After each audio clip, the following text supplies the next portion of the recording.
मध्य प्रदेश के ग्वालियर में सरकारी विभागों की टेंशन बढ़ गई है। कारण सिर्फ काम का बोझ नहीं बल्कि कुछ ऐसे शिकायतकर्ता जो सीएम हेल्पलाइन में बार बार एक ही शिकायत दर्ज करा रहे हैं। हालत यह है कि किसी ने एक दो नहीं बल्कि 300 से ज्यादा शिकायतें कर डाली। अब इन्हें आदतन शिकायतकर्ता घोषित कर शिकायतें खत्म करने की सिफारिश की गई है। लेकिन असली सवाल यह है कि समस्या का समाधान आखिर हो क्यों नहीं रहा। ग्वालियर जिले में राज्य सरकार के 11 विभागों ने करीब 50 दिन के होमवर्क के बाद सीएम हेल्पलाइन पर शिकायत करने वाले शिकायतकर्ताओं की सूची तैयार की है। सूची में एक नाम ऐसा है जिसने जमीन विवाद में पोर्टल पर पुलिस की 303 शिकायतें की हैं। विभागों ने इन्हें झूठा और आदतन शिकायतकर्ता करार दिया है। साथ ही राज्य शासन के पास उनकी शिकायतों को क्लोज करने की सूची भी भेजी है। सीएम हेल्पलाइन पर ऐसे आवेदनों का हम लोग जो जानकारी मिलती है उनसे हमारे रेवेन्यू ऑफिसर्स भी बात करके उनको अवगत कराते हैं। पोर्टल पर लिखते भी हैं कि आपका जो ये मैटर है न्यायालीन प्रकृति का है और इसके लिए आप अगर रेवेन्यू का है तो आरसीएमएस पे केस लगाइए और सिविल का विवाद है तो माननीय सिविल न्यायालय को आप अप्रोच करिए।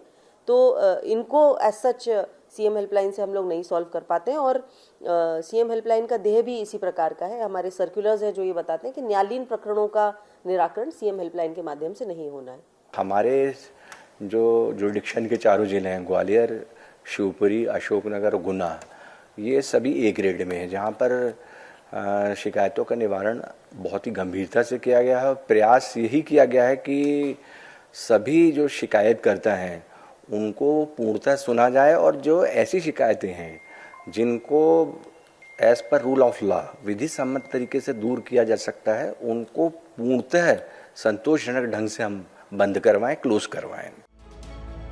इनसे मिलिए, ये हैं मोनू उर्फ भारत सिंह। इनका भाइयों के बीच जमीन बंटवारे को लेकर विवाद चल रहा है।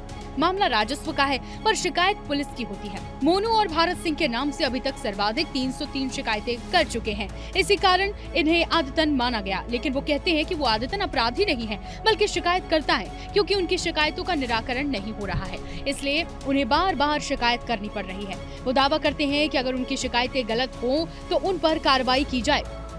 तो ये बताइए कितनी बार शिकायत कर चुके हैं आप? भाई साहब मैं 300 से 400 बार शिकायत कर चुका हूँ। हाँ।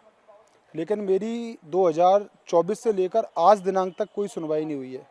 मेरी शिकायतों को थाना स्तर L1 अधिकारी के स्तर से शिकायतों को फोर्स क्लोज कर दिया जाता है और कोई सुनवाई नहीं होती सब। अब इनसे मिलिए, ये है शिवरतन सिंह। इनका इनके होने वाले समधी से विवाद है। वो कहते हैं उन्होंने अपने बेटे की सगाई केदार राठौर की बेटी से की थी। सगाई के समय 6 लाख से ज्यादा के जेवर चढ़ाए गए थे, लेकिन बीच में शादी टूट गई। वापस जेवर मांगे, लड़की पक्ष ने जेवर नहीं दिए, जबकि आमनत में खनायत का मामला केदारनाथ के खिलाफ दर्ज कर लिया गया था। लेकिन जब शिवरतन ने कार्रवाई की तो केदार राठौर ने उसके ऊपर दहेज एक्ट का मामला दर्ज करवा दिया। काफी लड़ाई के बाद मामला झूठा निकला, लेकिन थाने में इस मामले में एफआईआर को निरस्त नहीं किया गया, जिसकी शिकायतें वो थाने से लेकर राष्ट्रपति और सीएम हेल्पलाइन में कर रहे हैं। अच्छा, अभी तक कितनी सीएम हेल्पलाइन में शिकायत कर चुके हैं? सर इसी संबंध में किया सर, मैं लगातार करता रहा हूँ। कितनी शिकायत की है आपने? अब 10-5 हो गई होंगी साहब। हर बार शिकायतें करते हैं, पुलिस कहती है हम काम कर देंगे, बंद करवा देते हैं, कार्रवाई कुछ नहीं करते तो हमें पुनः लगाना पड़ती है। ग्वालियर कलेक्ट्रेट के लोक सेवा प्रबंधन ने जो लिस्ट तैयार की है उसमें 11 विभागों ने 50 दिन में रिपोर्ट तैयार की। बहरहाल ग्वालियर जिले के लोक सेवा केंद्र ने 123 लोगों को चिन्हित करके उन्हें आदतन शिकायतकर्ता माना है। साथ ही उनकी शिकायतों को फोर्सफुली क्लोज करने की दलील भी दी है। लेकिन सवाल ये है कि जब एक बार समस्या का समाधान नहीं होगा तो पीड़ित पक्ष तो शिकायत करेगा ही। वो लोग आज भी ये दावा करते हैं अगर वो गलत है उन पर कार्रवाई की जाए।